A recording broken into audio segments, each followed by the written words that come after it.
X is a absolute piece of crap app. So let me just get that out there clear. So I am now going on the live stream YouTube. So I am going to share this live stream on X.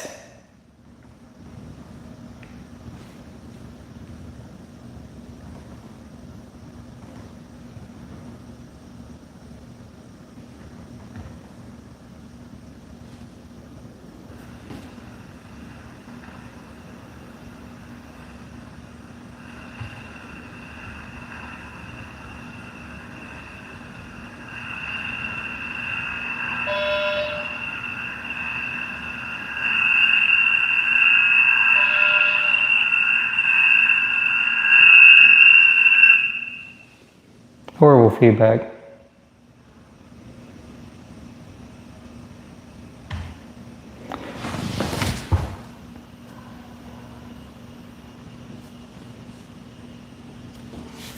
So, okay. X is a nightmare.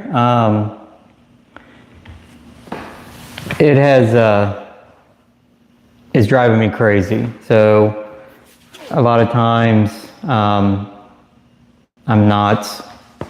haven't been active on X is because of technical issues on the live of X portion. So and the unfortunately thing, like X, I call it my social home. So let me just make sure that you can hear me because I'm going through a mic. I will probably ditch the mic on me. So I don't know if it's causing any kind of interference or issues. So I am going to go in the next room because I don't have headphones.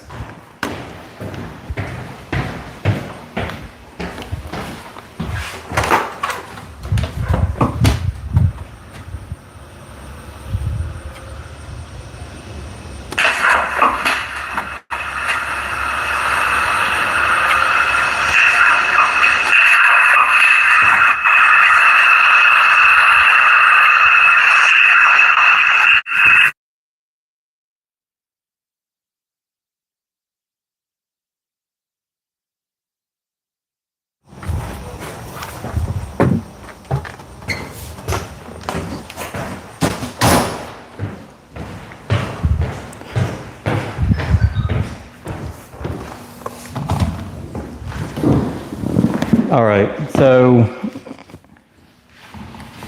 I'm going to open the chat up under my page. So if anything's going to matter. So there was feedback from my laptop to my microphone, even when I went outside. I can be a dumbass at some points.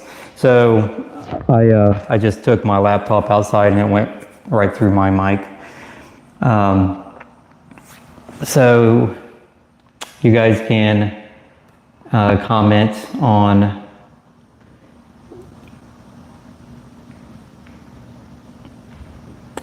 here on X. I will drop some tags. So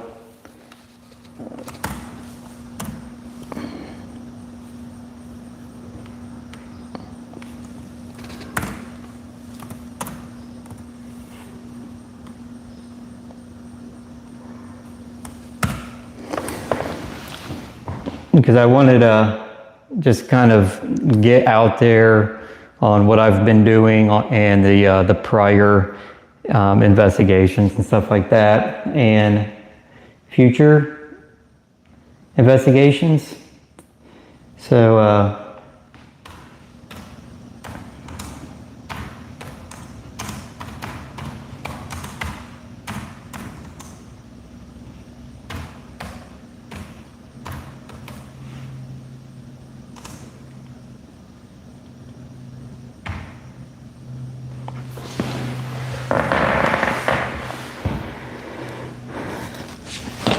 So I'm sitting here at what we call the mill house.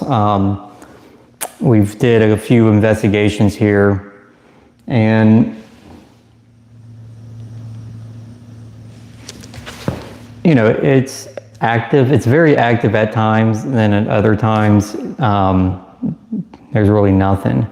So you know, I get it. That's you know, a haunted house per se.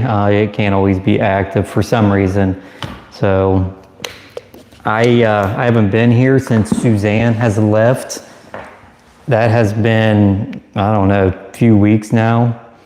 So I think like it came over maybe the day after she left and kind of, you know, got, you know, cleaned up a little bit, but it's been locked up ever since. And I walked in here yesterday, and it was, I walking through tremendous amount of spider webs and stuff. So, and it was hotter than the hinges of hell inside here.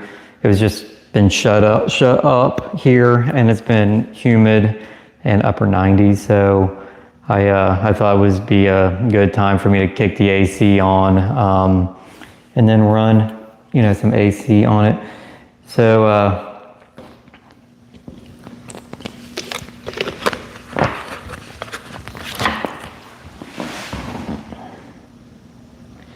let me see. Yeah, X. I have no clue where my live button went on X. I was arguing Grok, like where the hell did they move the X live? They take it off. I don't know. I actually deleted my app and even re-downloaded the app, and it was not there to be found. So usually I hit the plus button and it gives me the options to go live and other stuff like that, but this time it just went straight to a post. So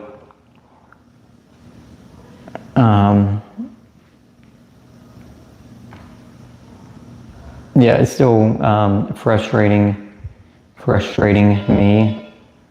So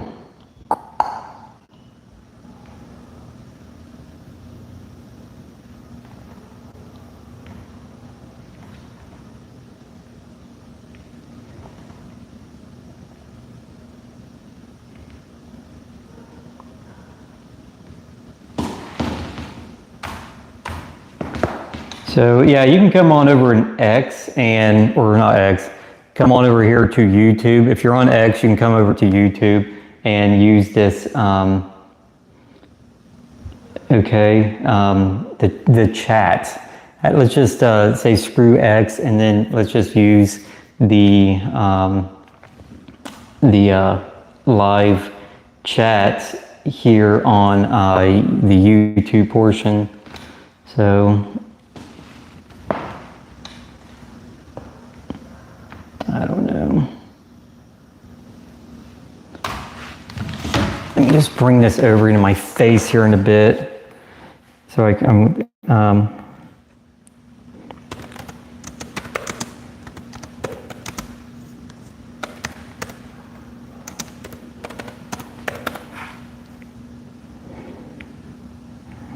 I promise I won't mess with this the entire time. I'm actually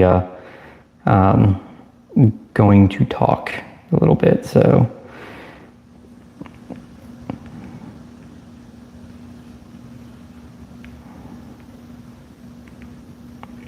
where am I at?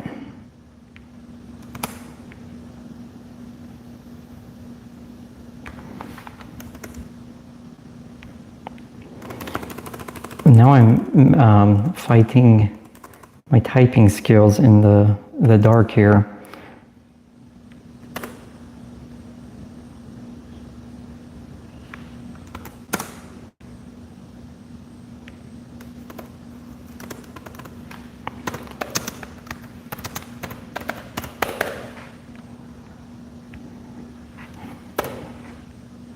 It's so weird because like at night when I'm doing my investigations, I cannot have any kind of light whatsoever, like headlamps and lanterns. It's got to be, it just has to be the moonlight. And I can see absolutely fine in dark using my, like, you know, my natural night vision of my eyes. But when it comes to the daylight, I'm done. I can't see anything.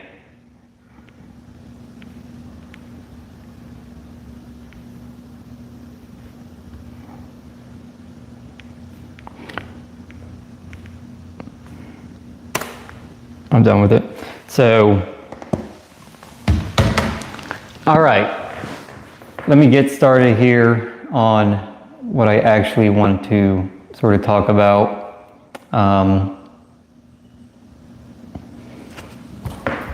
My previous investigation doing the Loveland Frogman, it was really awesome.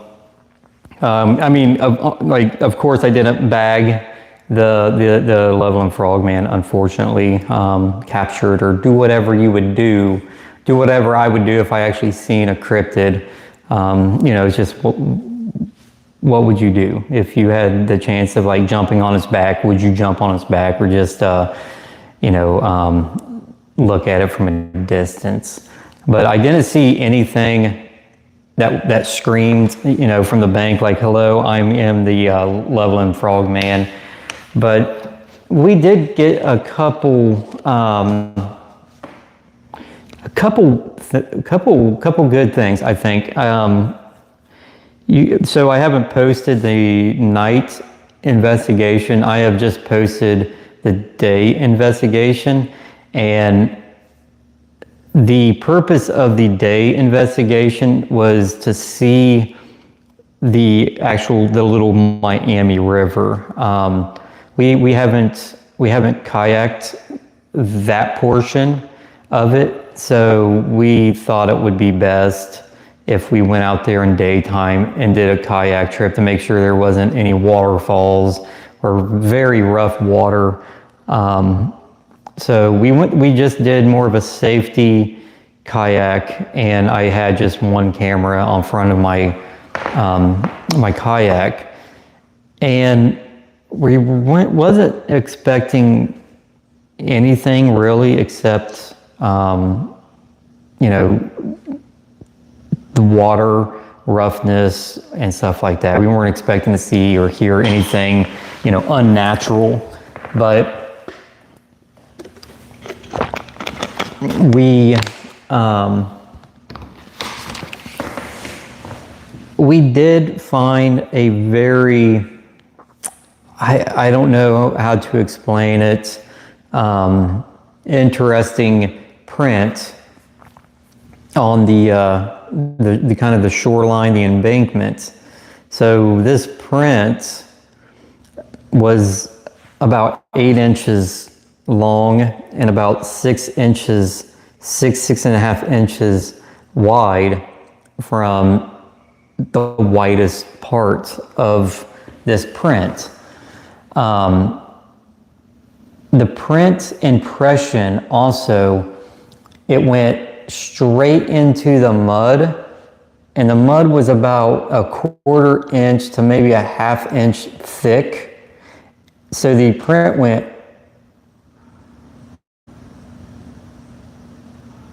sorry, I just heard something out of the corner of the room. The print went in about all the way down into the mud, into the gravel, and you could see where the mud came up over the foot a little bit and kind of, you know, ballooned away or fanned away from this print. So there was, at first, we literally just said it's a kid's foot, like it's a foot of a kid. But you know, when we were there, it was right at the nose of my kayak, about 2 to 3 feet from the river, the water. And it was water, and there was this one kind of odd print. And then there was I would say a 3 feet kind of incline to really dry ground. And that was it. So we saw this one kind of odd print. We're really bad about debunking everything. Even to this point, we're like, it's a kid's foot. And then, I was even questioning, it's like, man, it's kind of weird. There's only one. So we just went on with our business. And then after reviewing the footage, I'm sort of looking at it on footage, taking more time, and it just got more and more interesting to me. The most interesting part was when we got out of the kayak into this mud, we both had tennis shoes on, and it was like we were standing on ice. We couldn't stand where our impressions were in this mud. It was slipping, slipping around, not making a nice impression. So whatever landed there made a really nice impression, and it didn't have any kind of sliding. Like, let's just say it was a footprint of some sort. It was like that footprint was made for that terrain where it's not going to slide around the mud. It just went down the mud and then went straight out of the mud, taking all the mud with it also, where you could see the gravel. And it looks like there's a lot of hill impression. That's about the deepest. This is what I'm seeing like in the review of the footage. And I'm like, my mind's starting to run. Like, is this an actual footprint of something? So it was the next day. So we went kayaking. Then the next day I'm reviewing it. And I'm reviewing at like 10 o'clock in the morning. And I am like, I have to run down to Loveland again, which is almost an hour from me, and take casting material and tape measure and just other measuring like calipers, so I can really document the size and the impression of this print. So I pack up everything in my vehicle, and I get about a half hour, maybe 20 minutes down the road. In Loveland, there is a flash flood warning.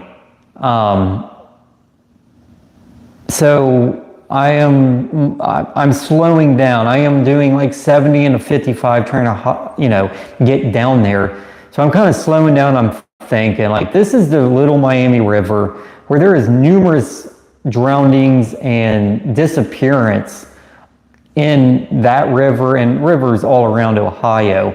And down there, it's really, really, really bad down there, because the river is down here and the embankment is so high. So one side is about 50 feet and the other side, I would say, is about 20. Well, there is only one way the water can go. So it doesn't move, flooding everything around it. It just moves up really, really quick. So I am like, I did some crazy stuff in my life, and I'm like, this is just dumb. So I luckily, I don't even know, but I turned around. And I turned around and got back to my house, and I am on the news looking at the weather. Yes, Cincinnati had a flash flood, and the river system was over the road, where vehicles are like driving, flooded out, floating.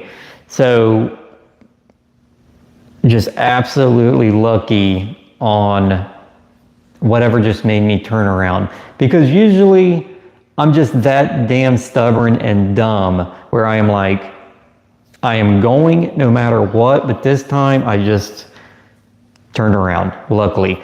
But the unfortunately and unlucky thing on this is I did not cast the I didn't get a cast, and I didn't get measurements. So I didn't get a well documented documentation on whatever this print was. So I have in the video, I have kind of a still photo, and when I look at it more and more, I did find that there is like a impression, and there's a little tiny, maybe a hand impression besides the heel of it. I don't know what it is. I don't know. I will say it was very, very fresh when we seen it. But if I had my wild imagination, let's just say this print came from a frogman, and how a frogman would leave a print like this, it seriously looks like a frog man came out of the river and jumped and then leaped to drier ground. That is heavily an imagination.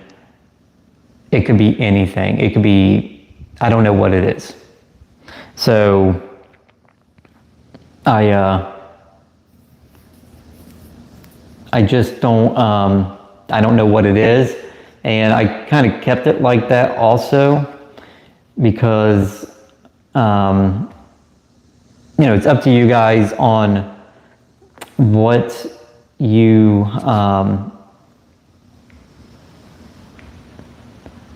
what you come up with. That's the, that's the good thing about the paranormal and the evidence.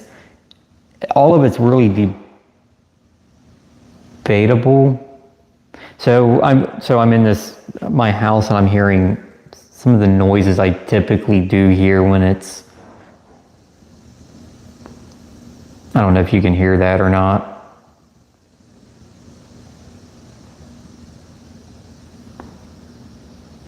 But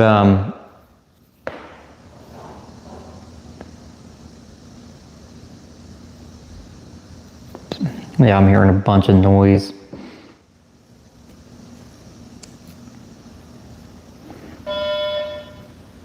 And that went off too.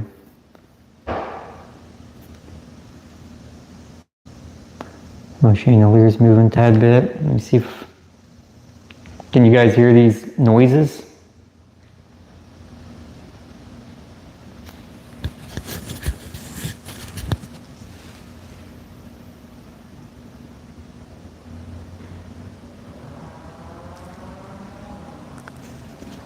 That was a car. Sound like a chainsaw.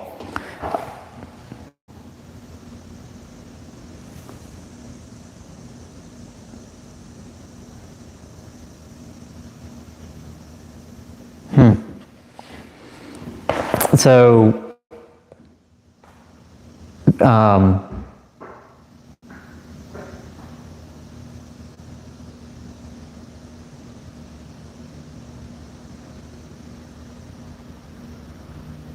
bunch of tapping and knocking. Like, it's very typical that, one night I got heavily startled because of the noise on the side of the house. So it's typical noise from this house to really start being loud. I guess when it wants to be loud, it really gets, I've heard it get extremely loud on the side of the walls where, it startles me. But I don't know if you guys can hear that noise or not. But I'll turn this on. Looks like it's low light, and let me see. All right.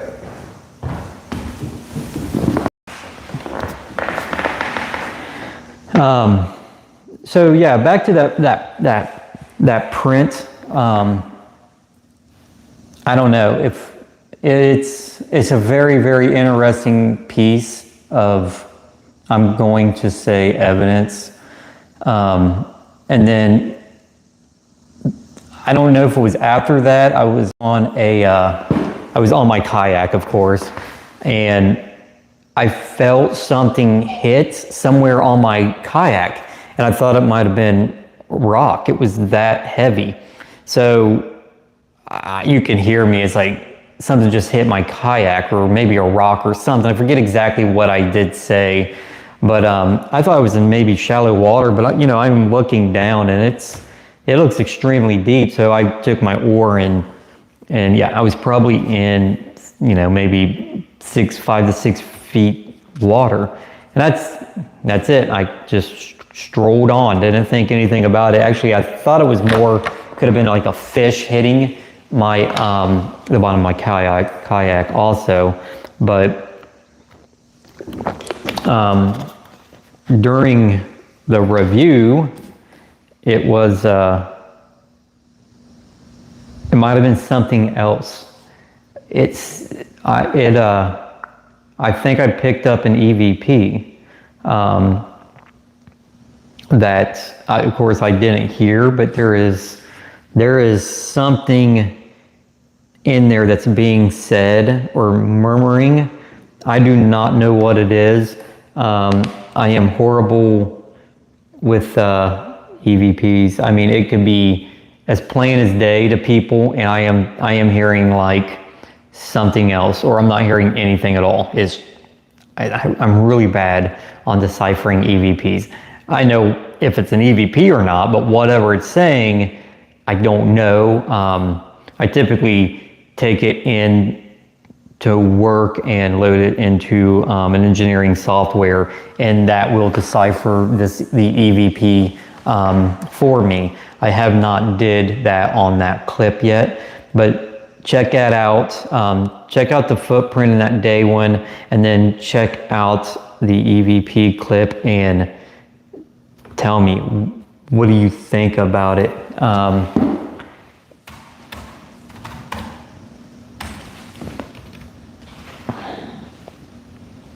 So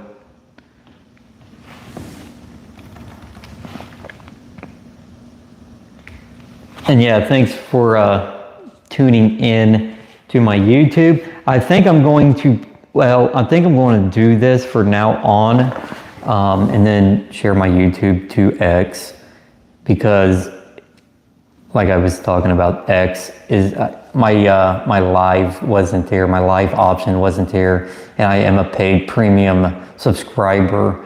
So I don't know. I've been having issues with X, and I've been having issues with Grok. That's another conversation also, about me testing Grok against other AIs. So that's another topic. But yeah, I wanted to go live because I haven't been going live, and I enjoy going live and doing live investigations and stuff like that. But I don't know if X doesn't. Yeah, I'll just have to go on YouTube and do live, which I'd rather do it on X, but oh well, it is what it is. But yeah, check out the daytime investigation. There's 2 really good pieces of evidence.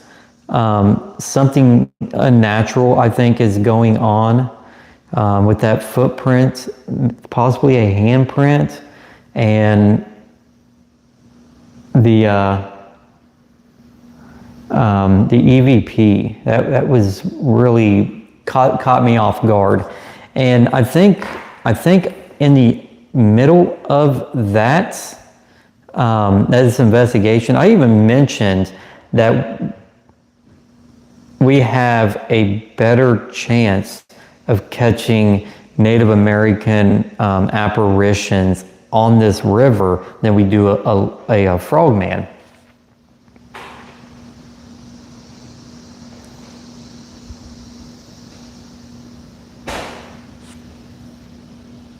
So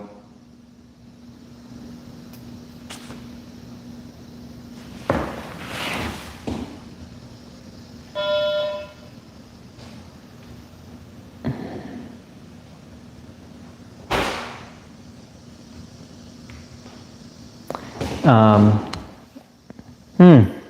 looks like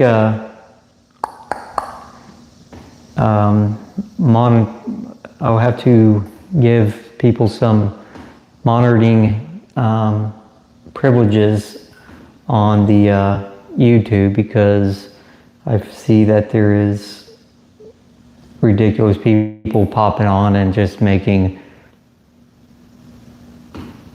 comments that is very off topic. So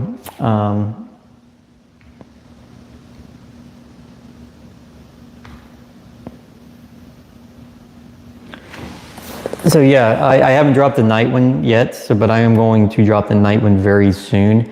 And there was another kind of odd piece of, a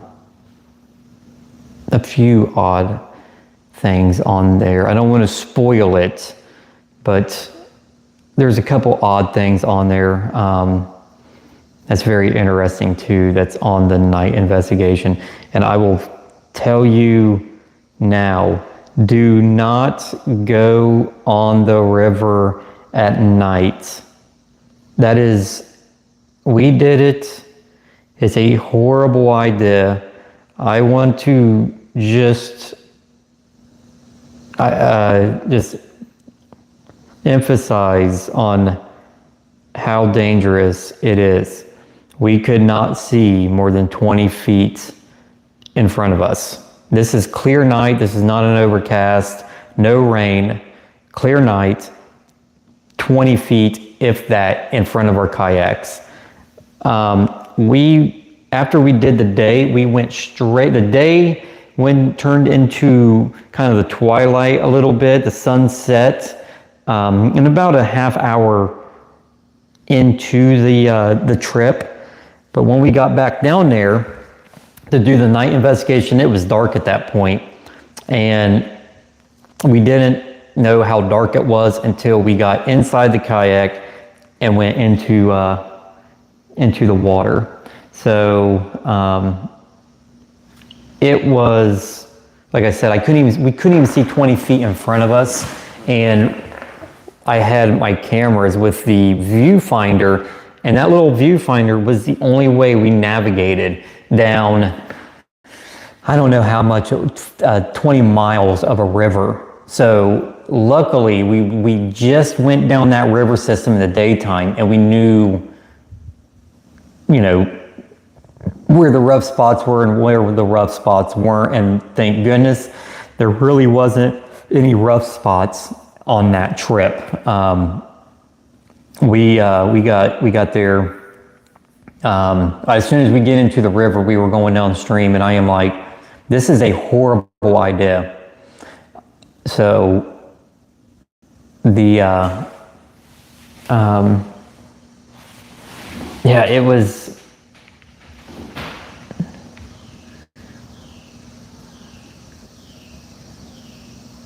I'm sorry, I'm just hearing more noises in the house.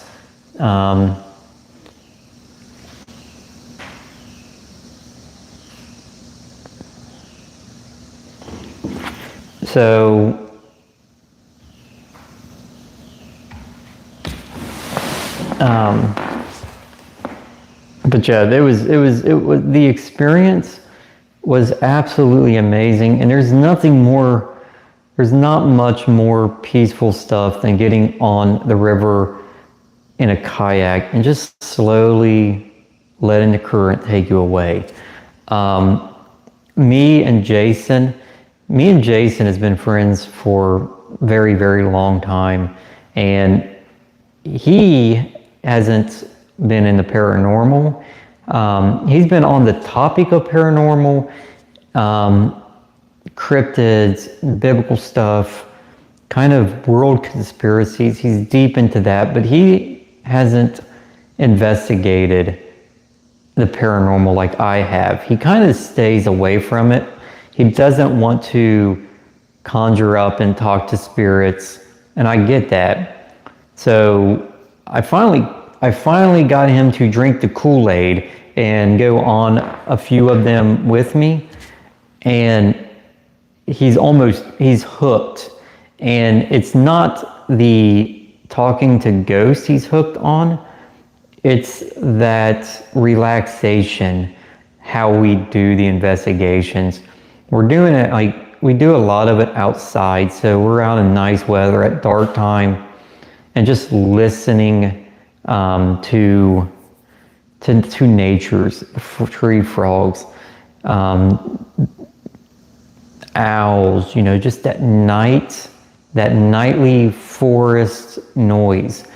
There's something to that. It's so peaceful and relaxing.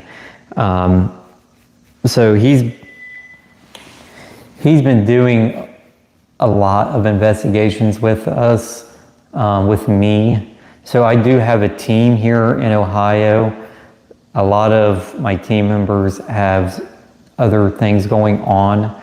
So that's why you've been seeing more of me and Jason a lot.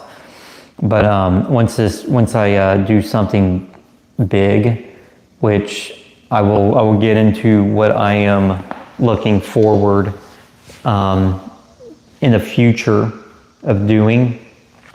So I don't know if you can hear that because I've got this mic up around my neck, but there's all kinds of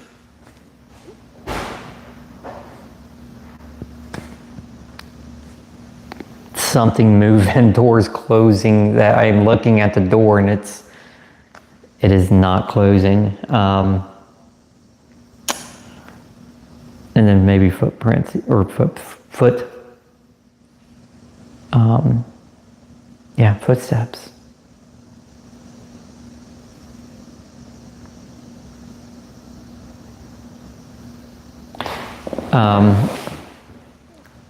But yeah, so since the Loveland Frog, we did a cemetery that is a very cool cemetery, very old. It's in the 1800 cemetery. I forget what the date it was. It was 1800 to 1931 was kind of like the starting foundation for this cemetery. There's a bunch of Revolutionary War veterans that's buried in this cemetery. So we're going to do more stuff like that. Just we're going to sit there in these cemeteries around the woods. We're going to sit here in chairs and just listen and observe on what is going on out there. Because one, Jason doesn't want to try to interact and conjure up any kind of spirits. And I get it because there is something to that element if it's, self-belief. And there is another element of respect also. I don't know how to describe it. But so I don't want to go into these locations and be like cussing at these ghosts and telling them what to do. In my mind, intelligent hauntings are very, very rare. You are not likely to get an intelligent interaction with a spirit near as much as you are going to get something of a residual type of interaction. I think the residual interactions and the hauntings are a lot more, there's a lot more of the residual than intelligence. So I guess if you're going to do ghost hunting, I would say if you're going to do ghost hunting without the jump scares and the excitement behind it,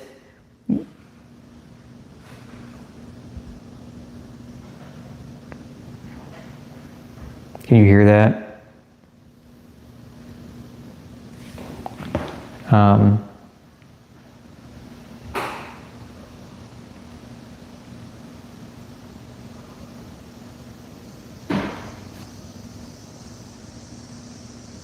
so loud. It's so loud on my end. I mean, of course, like the house is open plan, but it really is so loud. I can hear. Hopefully, you guys can hear that.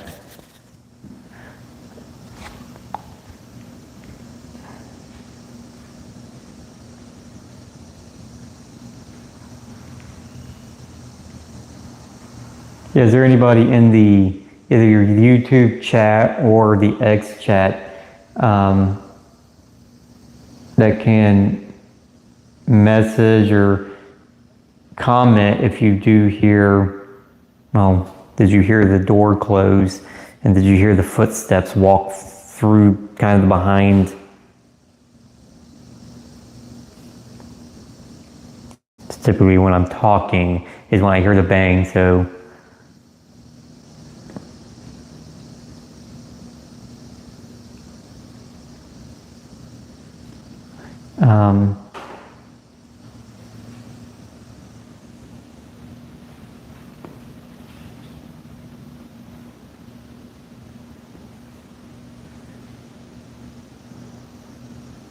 Okay, thanks, Shelby. You do hear that. That's great.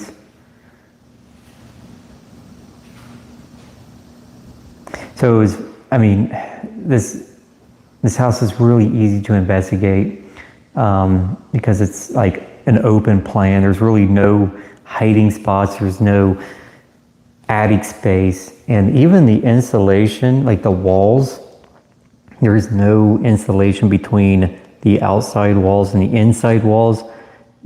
I'm saying there's no cavity.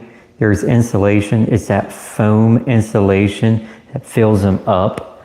And I mean, I'm just trying to like disprove animals crawling through the house, you know, opening doors and doing some wild shit like that. So I'm just saying I don't think it's critters in the walls that are making these noises because I think that I caught an apparition in one of the windows and the doors opening and closing. I'm going to say a mouse and a raccoon. Okay, I'll take that back. Raccoons can do some amazing stuff. I don't think it's a raccoon, and I know it's not a mouse, so I don't think it's anything natural that's making the noises in this house. But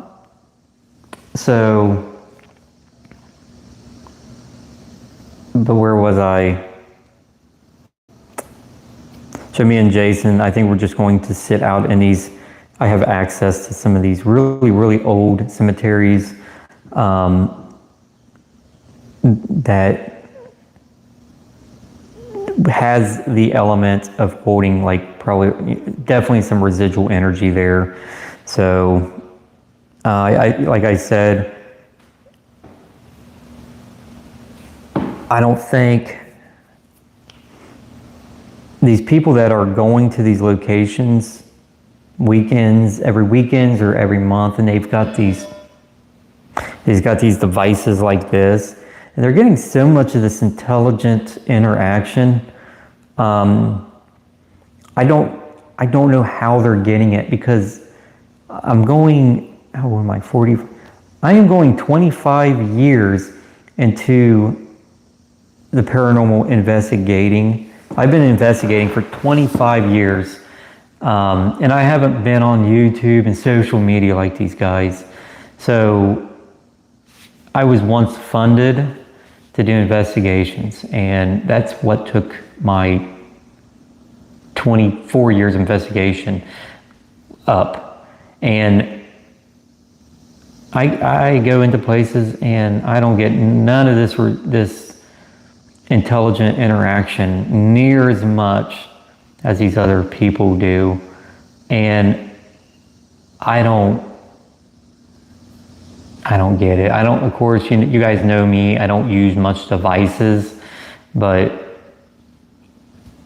I think that you have a way better chance of sitting there observing cameras all over the place, microphones all over the place, and catching something residual instead of something intelligent. I have never in my life seen so much intelligent interaction with these groups of people using these devices. It's like wherever they go, there is an intelligent hunting. I must really have bad luck, or I suck, or I'm just flat out doing something wrong where I'm not getting near the amount of intelligent interaction with these people.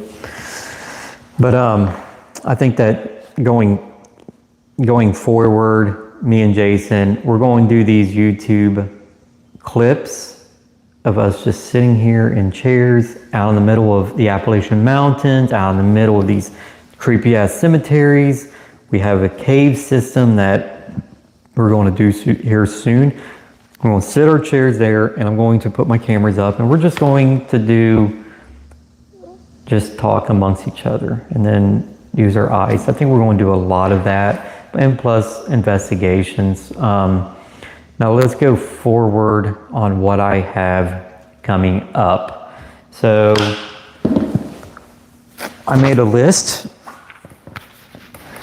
It's not much. I think the first thing that's coming up is a castle here in Ohio. It's the Landul's Mohican Castle. That's going to be really soon. I don't know. The entire property has some activity on it. So I have to do more research on this property. I have not did much on it. I have been playing.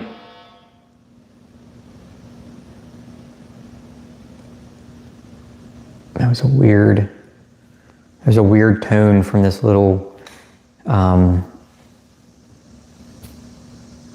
Flux 2.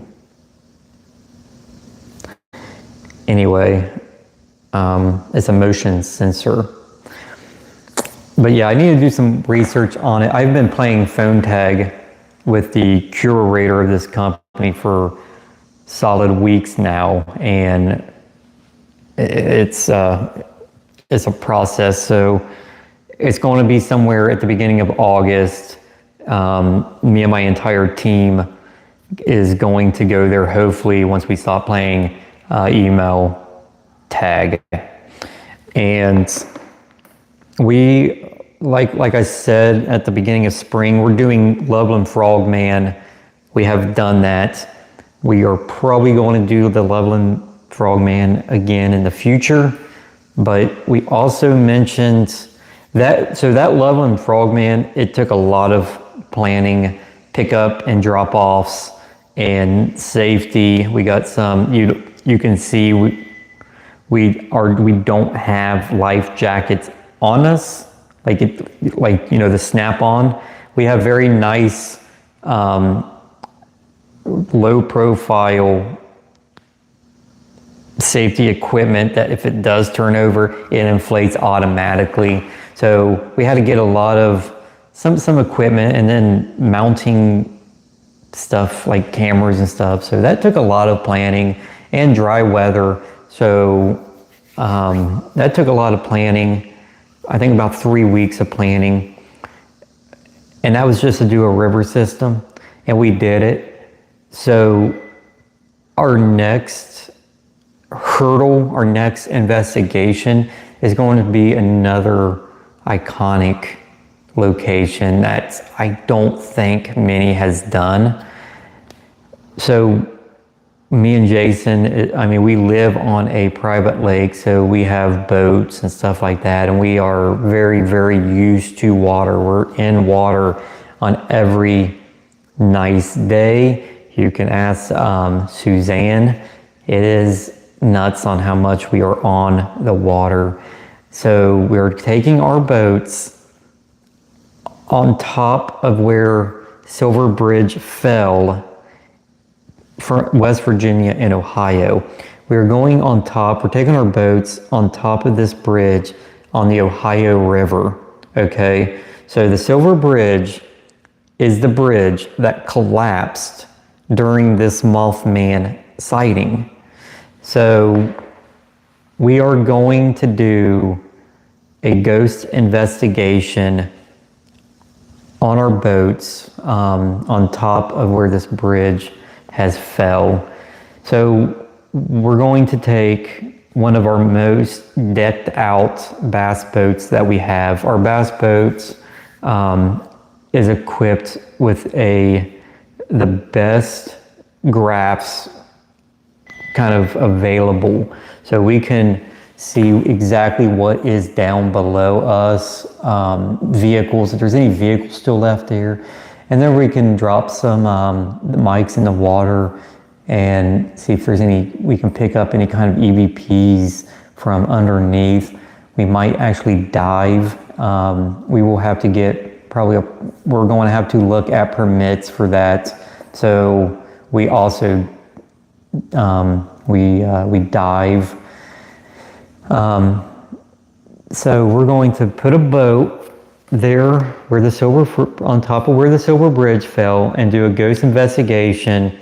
I am going to have 2 investigators on the boat, and then I'm going to have 2 investigators on each side of where the bridge was, on the Ohio side and on the West Virginia side, and they're going to do a full blown out ghost investigation, and that is going to be all on camera. And then we are going to take it another step. We're also going to do an investigation on the Mothman himself. So a lot of people down in Point Pleasant in West Virginia, they still have a feeling that this Mothman comes back and visits, or maybe that's its home or something. So we are going to buy water, a lot of it, and then buy some roads and get access to the old TNT points. So that's going to take a bunch of planning. We have to do it before the Mothman Festival, because anything around the Mothman Festival, that Point Pleasant goes from like 3,000 people to like 30,000 people. So the traffic coming in and out weeks before and weeks after, we have to do it before, and if we do it after, it's going to have to be really late in the year, and we could get into some cold water. And I know the Little Miami River had some really dangerous aspects to it. The Ohio River is very, very dangerous. There's barges, there's all kinds of stuff underneath. So that's going to take some planning. It's going to be an awesome experience, and hopefully even an awesome video once I do this. So that's definitely the plan. I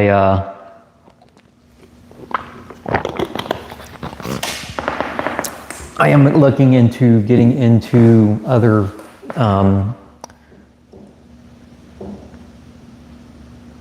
hear that? That was very subtle.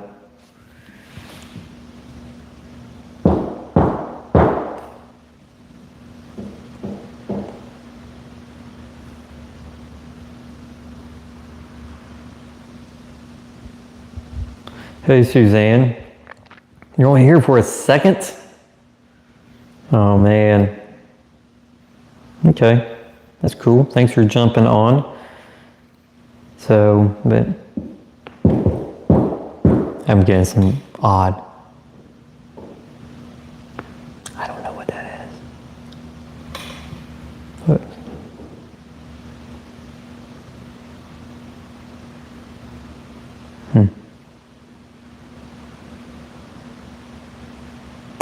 So, what was that?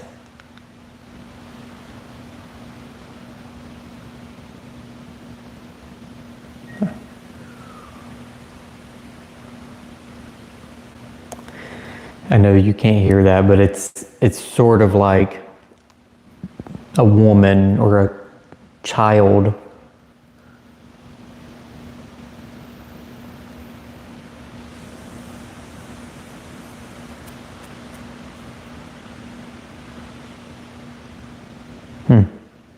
So,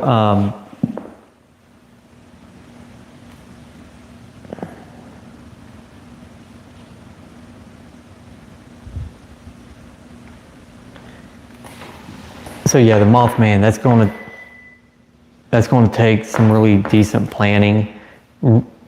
I'm kind of excited for that. I thought I just seen something like pass through my peripheral. Now, outside of ghost investigation, paracons and crypticons and stuff like that.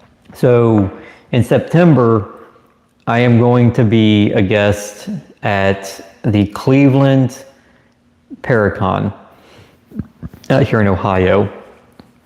That is September 12th on a Saturday. I'm going to have a booth trying to peddle some merch off my books. So I've gotten so deep in investigating, I've almost forgot about, I've got 5 books out there. So I'm going to have these books there and talk to some very interesting people. I will be there September 12th.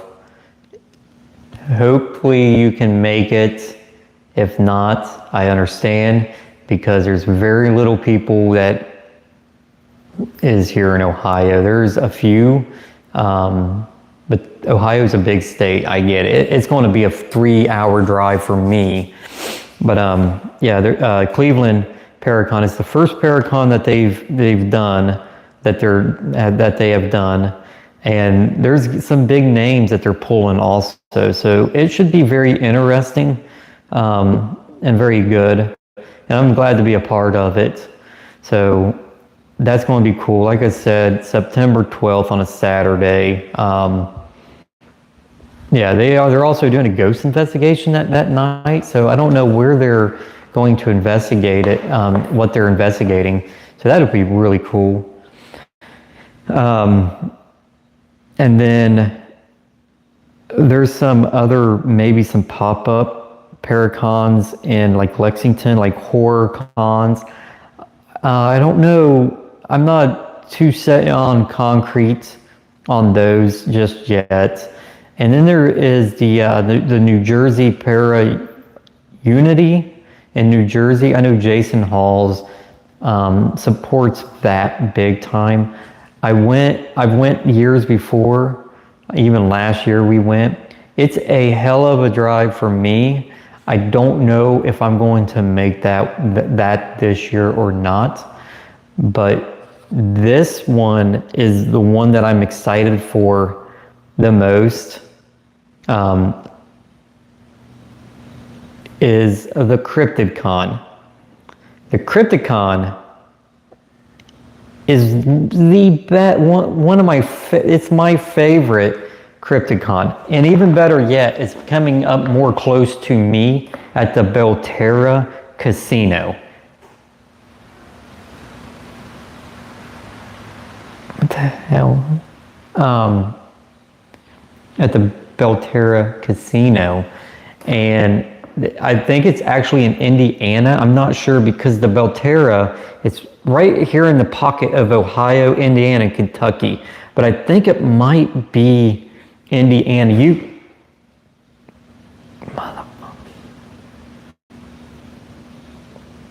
That was loud.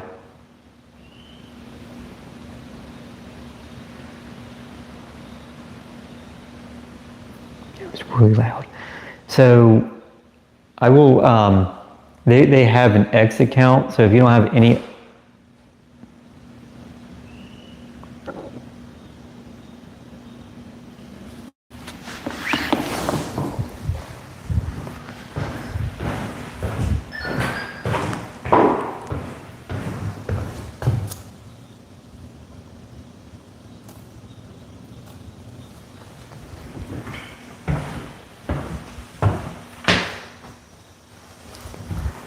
Jeez.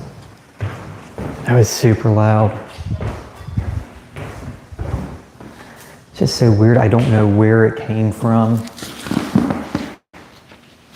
Okay, so you can hear a screech too. Yeah, I've been hearing a screech also, so yeah, I don't know where it's coming from. Suzanne, this bedroom now, I just call that Suzanne's bedroom. So I don't know if it's coming out of Suzanne's bedroom, but it's coming from, I don't know, it's not coming from here.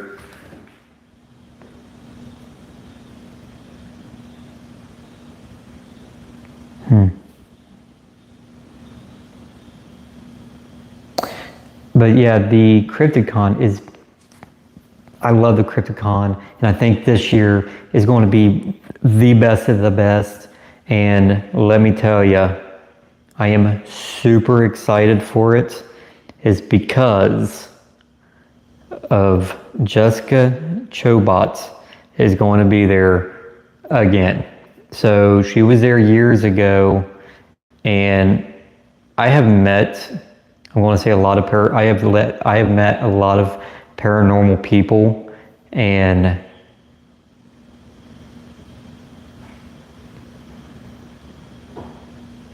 footsteps.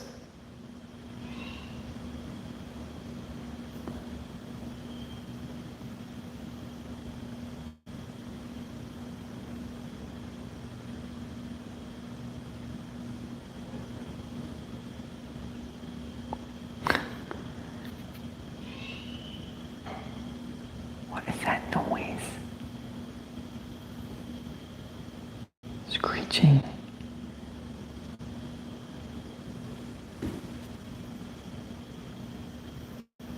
Wild.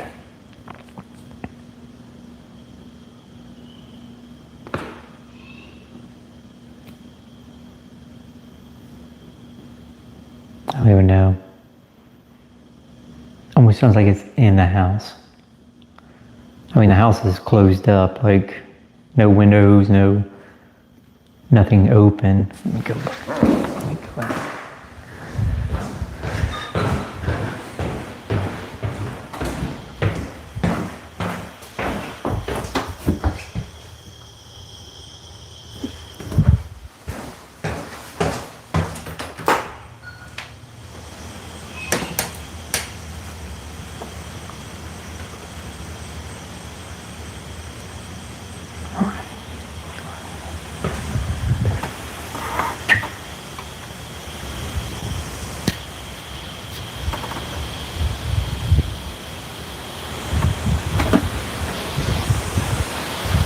I don't know if you guys can still hear me. I've got my microphone. I'm out back.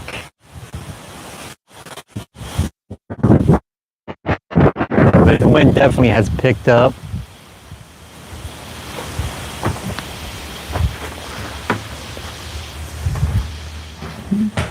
But the wind has definitely picked up just a tad bit.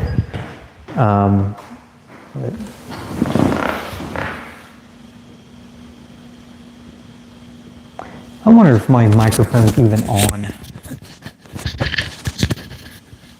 Should be. I don't know. I don't know if that's using it or not. I don't think so, because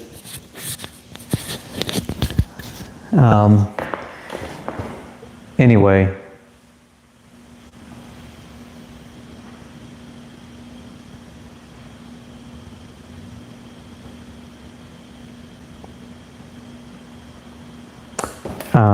Jessica Chobot. If you don't know who Jessica Chobot is, she was on Expedition X a few seasons ago, and when I saw her, I was just like, I don't know, I was starstruck. I'm like, and then she was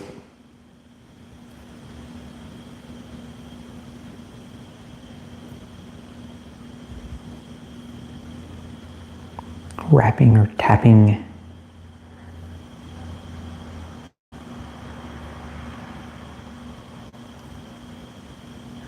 Crazy.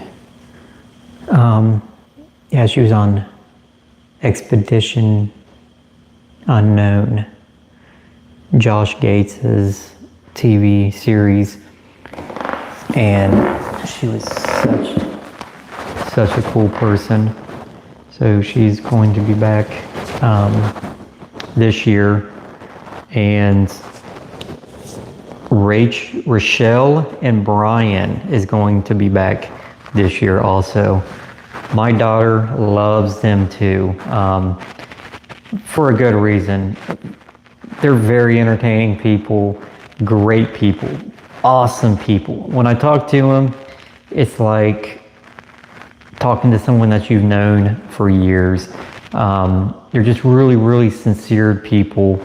So we see them a few times a year, but the Crypticon, they're going to be back, and that's awesome. That was actually the first time we met them. Was at a Crypticon when it was in Kentucky. We sat there, and oh my God, I think I talked to Brian. It was like probably close to an hour. It was on a Sunday where everybody is like left, so we're leaving. But yeah, it was the first time I met them, and then just a few months later, I re-met them at the Paracon in Penhurst. So, and it's been sort of we look forward to seeing them throughout the year, because my daughter really does enjoy both of them, and like I said, they're really genuine, awesome people. So they're going to be there. Jessica Chobot, Phil Torres.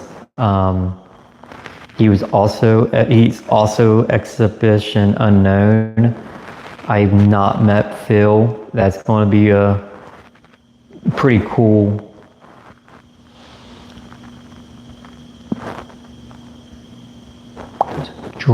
Something dragged.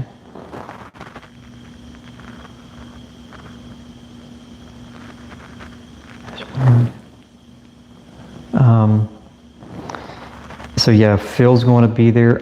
There's a new cast member, her name's Heather, on Expedition X. My daughter loves Expedition X, by the way, and I do too. But Heather, it's just all around the house. I'm hearing weird noises.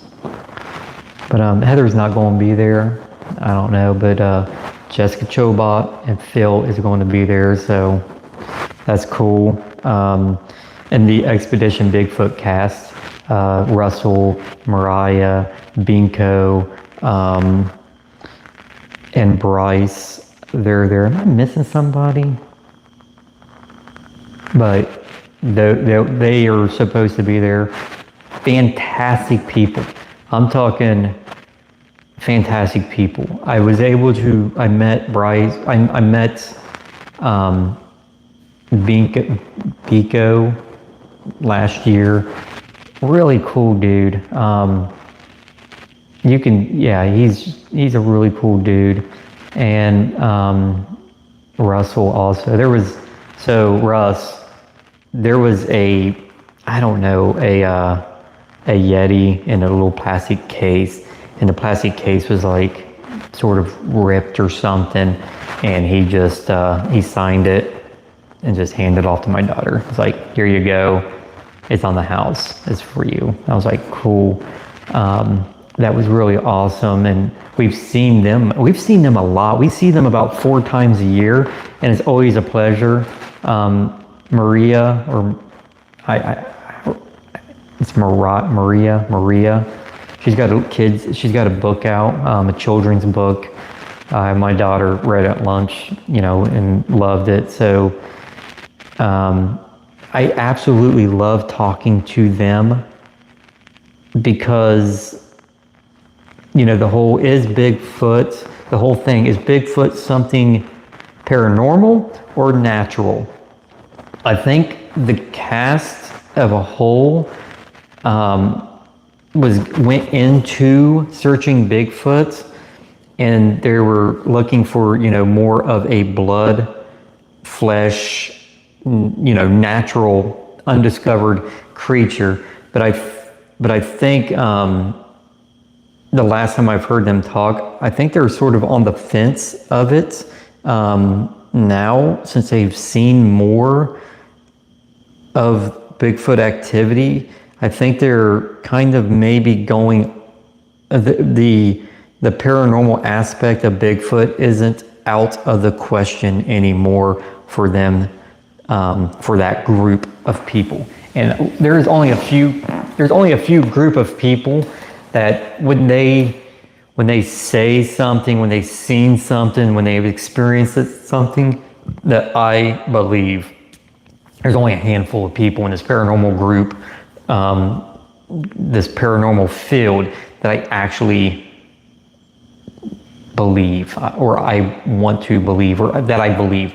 That is a group that I believe, because one, Maria has everything to lose, nothing to gain. Flat out, she's got zero to gain. So yeah, she has came out of a very, very professional scientific field and searching the unknown. And we need more people to, like, PhD levels, the engineers, scientific, get into the paranormal field and dissect it. And what I love about it is I haven't seen one person from a scientific biology engineer profession go into this.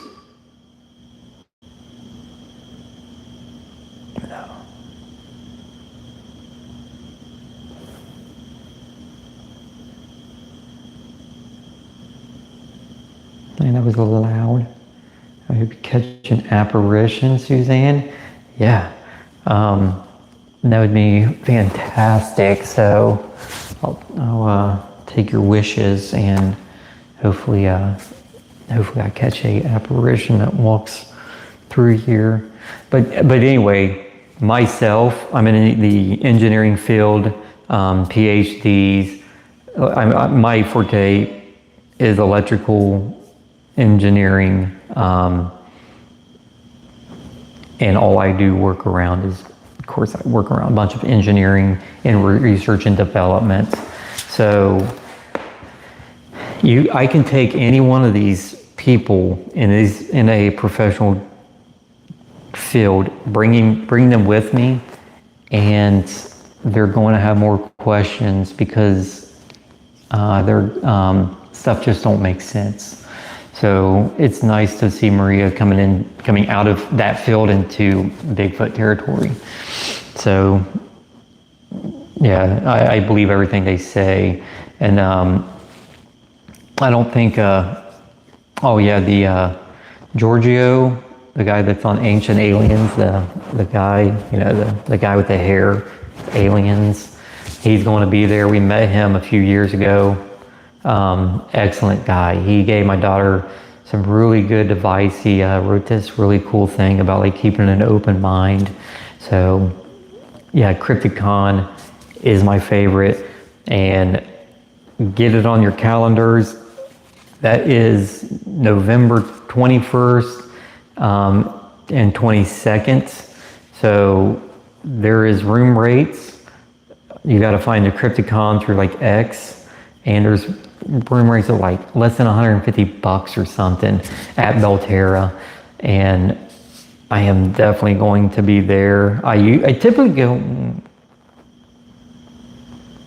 That was loud. Also loud. So I typically go on Sunday because everything's dead, but on this one I might be there Saturday and Sunday. So come on up, dude. I wouldn't miss it. So, and I think I live about an hour and a half away from it, 2 hours at the very most.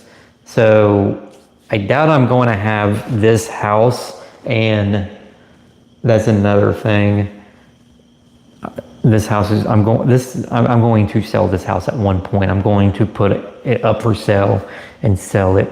But as of now, this is the time you can fly or drive to Ohio and stay here for free.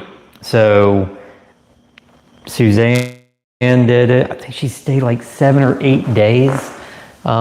here,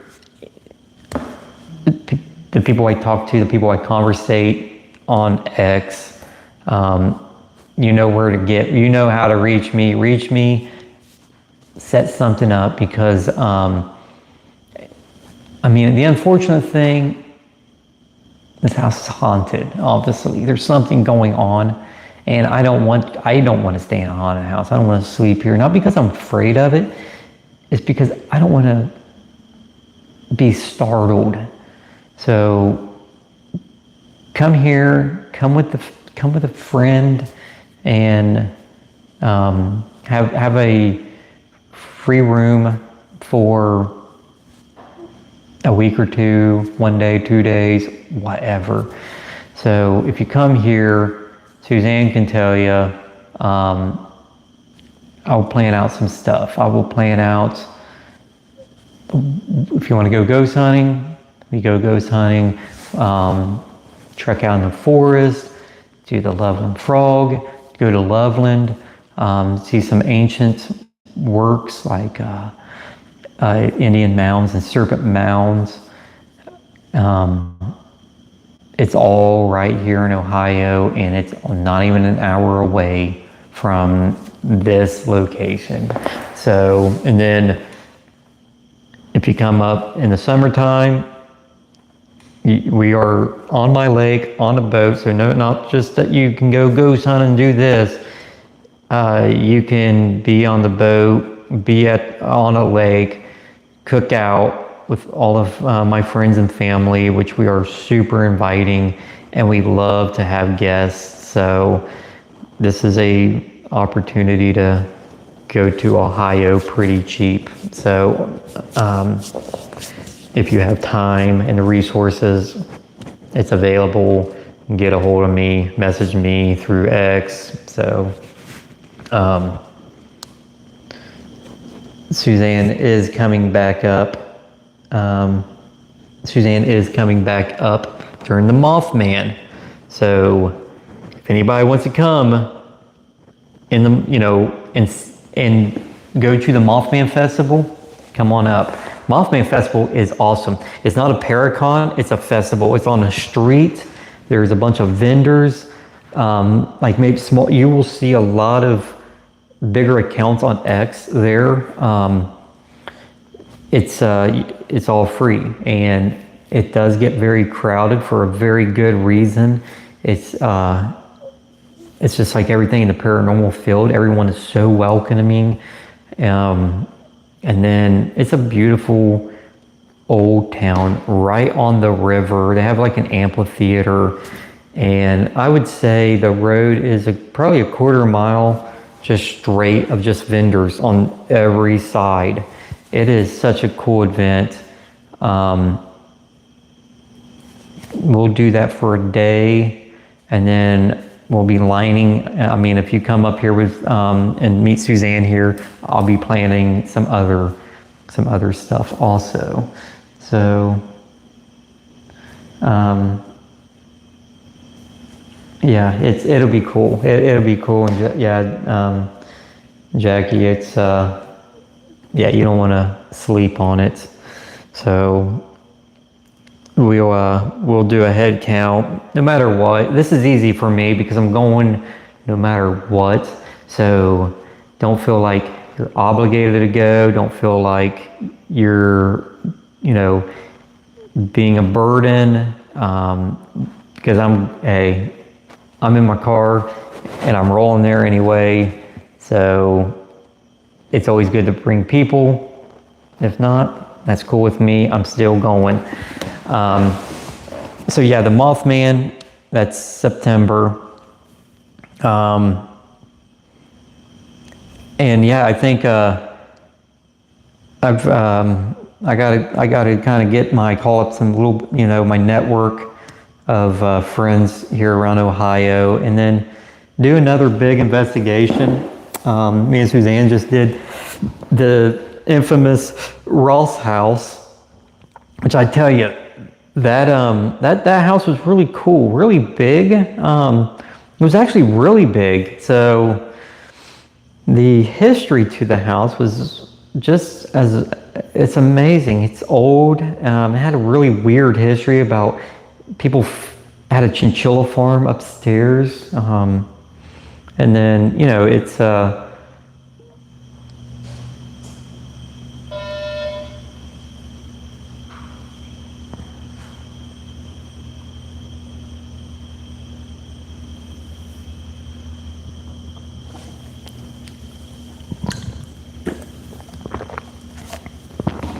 so weird because once I start hearing some like bumps and stuff, this little motion detector will just go off.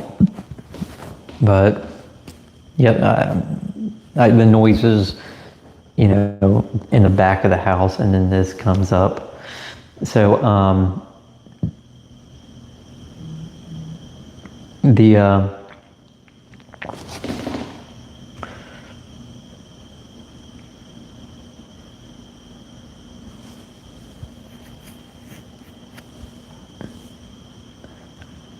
yeah, there's Bendy. So if you don't follow Bendy, I would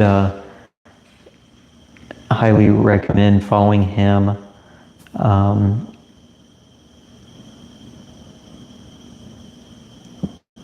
was trying to find his handle.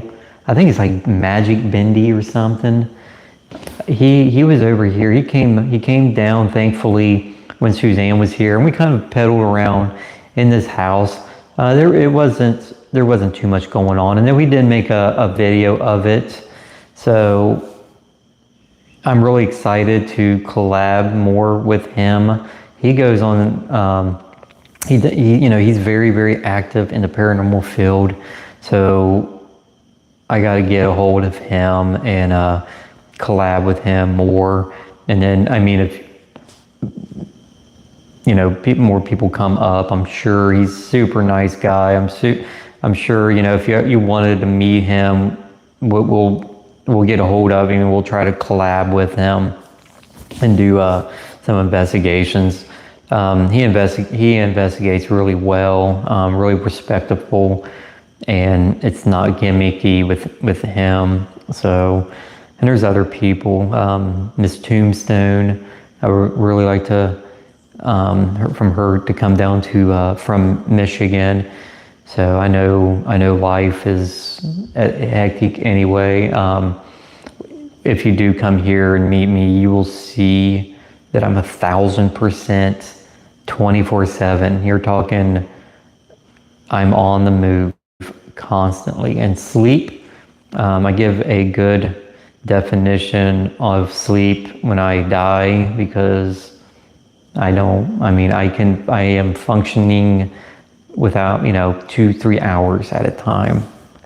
But I do have a lot more. My night investigation on the Loveland will probably drop tomorrow, and I will go back and talk about, I will recap the print. I have Chris Duncan helping me. His tag on X, I think,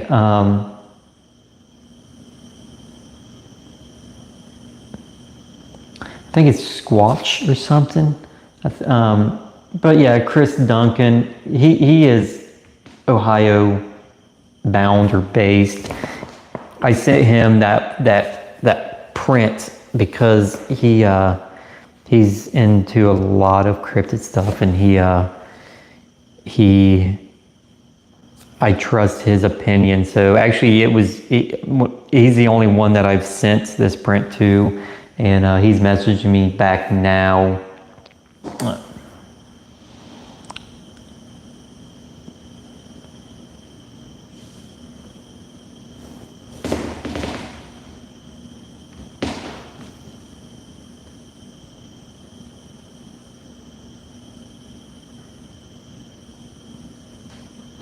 Man, there's a lot of noises going on. So Jackie, I don't know if you go by Jackie or Jacqueline, but you was with him at the Bell Mansion, Bendy. Yeah. Maybe if you do come up, you find the time to come up, he will we'll see about him coming, here, and we'll do something.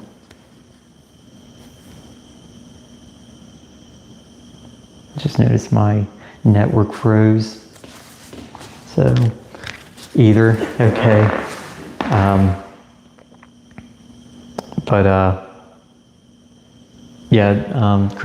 Chris has been helping me on this print. So I think that this print is something more to get excited about. It could be something. It's something not natural. Check that out on my first daytime kayak trip. Check the EVP out and dissect the hell out of it. Tell me your first thought, then tell me something that, the more you look at it, the more you listen to it, tell me if it changes your opinion or not. I do have the night one that's going to drop soon. If honestly, spoiler, I did not catch a frogman. So if I caught a frogman, I probably wouldn't be sitting here. I'd probably be on some news or something like that. A guy that caught the Loveland frogman. So I didn't capture a frogman. Spoiler alert, I'm sorry. But I did catch some odd stuff, very, very odd stuff. I will say that I caught a noise, and I ran this noise through many algorithms to see what kind of animal or insect or something that would make this noise. I really don't have a concrete answer of anywhere where whatever the noise, what produces this noise. Check it out. You might know exactly what it is. It could be something as a cricket, a frog. So it's not going to be a grizzly. It should not be a grizzly bear. The state of Ohio has very little aggressive animals. I'm going to say it's rare for us to have black bear, very rare to have black bear. These very rare to have bobcats. We have coyotes, we have deer. What else? Raccoons and possums. We don't have much predatory animals like cougars and stuff like that. But this noise, check it out. When of course I will let everybody know when I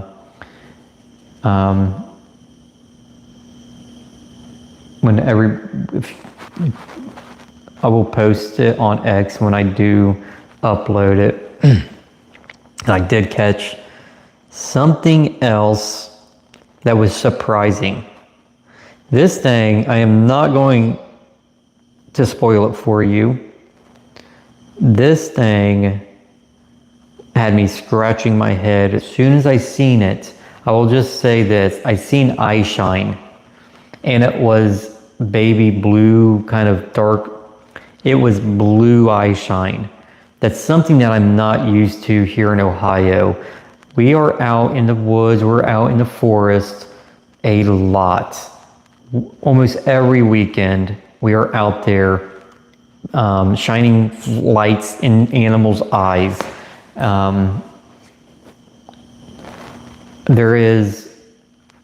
We know eye shine, there's yellows, there's orange,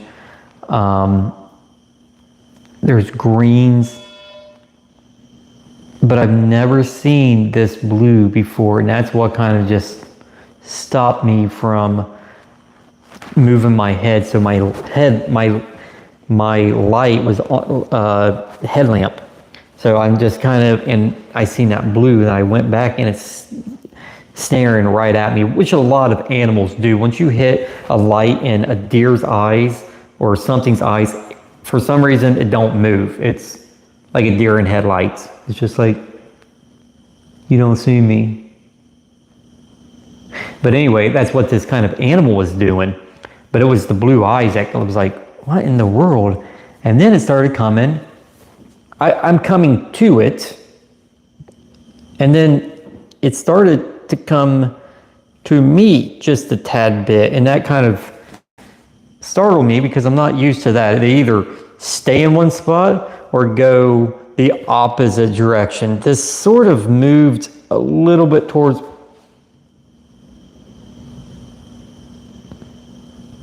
That was weird. Oh, Kukula cabbage. A Kukula cabbage. Bro.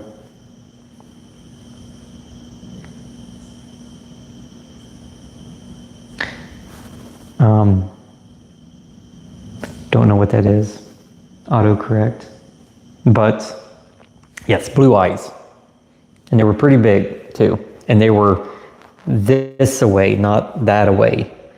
Some animals, you know, they've got it on the side of their heads, like deer. You know, deer's eyeballs look like they're grouped together. Shelby, I get it. So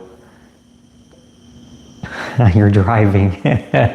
I am horrible. When I drive, I try to like talk and text, and you guys have noticed already, I don't speak very well. So God knows what is being put down as a text message. It's all kinds of weird stuff. So anyway, it's kind of exciting me. You'll see the footage is exciting me. And then it kind of just walks the shoreline. And the unfortunate thing, I was in a rapid. I mean, I'm like coming out of a rapid, water's getting everywhere. And that's when I caught this odd eye shine. So I don't know anything here in Ohio that has that blue eye shine. I sort of kind of looked it up on a quick look up, and there is like a West Virginia or maybe a Virginia possum that has a blue eye shine. I haven't seen it here. And there will be a domestic cat it's got to have blue eyes to produce a blue reflective eyes. This thing, I will say, from the ground to its head was roughly 3 feet. So I don't know what it is. I have an idea what it was. And odd thing about it, I looked up in 2014, there was a report that somebody seen something of this right around the location that we were. So, wasn't expecting it. I'm doing Frogman. I will say it wasn't the Frogman. So that's about to drop. And then me and Jason, we were at the cemetery where last year I picked up a shadow moving, and I think almost everyone has looked at that and was like, you know, it's a fox, it's this or that, and the more you look at it, the stranger it gets. We were at that cemetery. I haven't reviewed all the evidence and kind of compiling the video. And one thing about my videos, I haven't reviewed all of it in real time, a lot of it. So I'm doing these quick cuts and putting cuts in there. So a lot of it I got to cut out because of language, you know me, or stuttering me. So a lot of it I cut out language and just nonsense. I don't cut out anything. I try to make it as raw as possible. But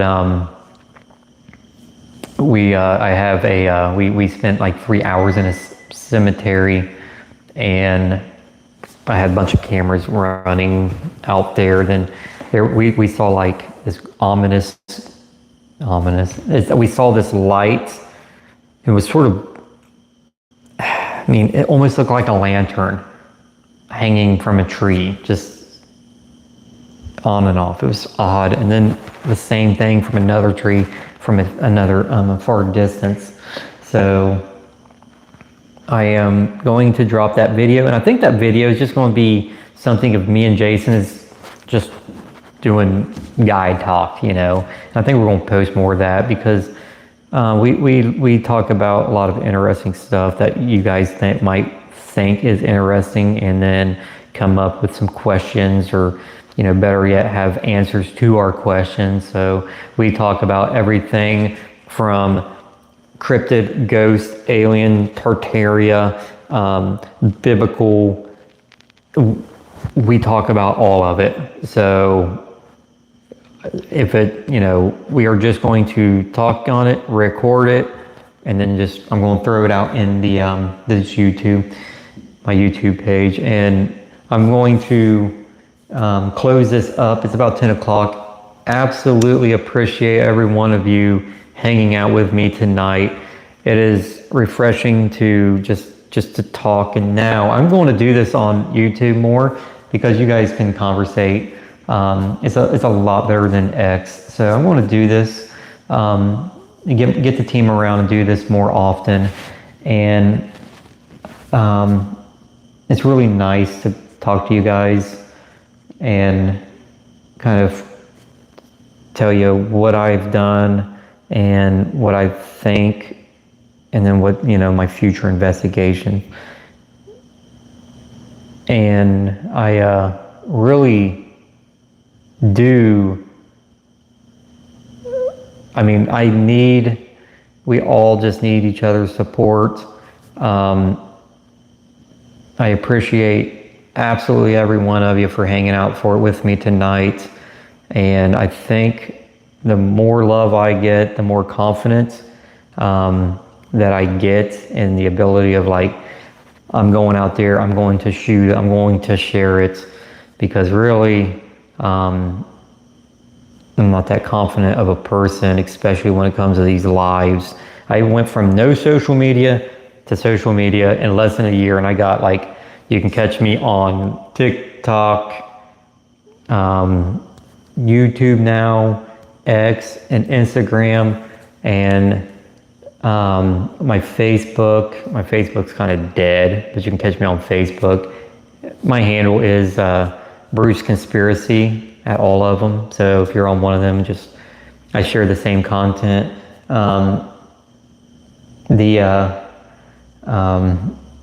I really like the Nano app.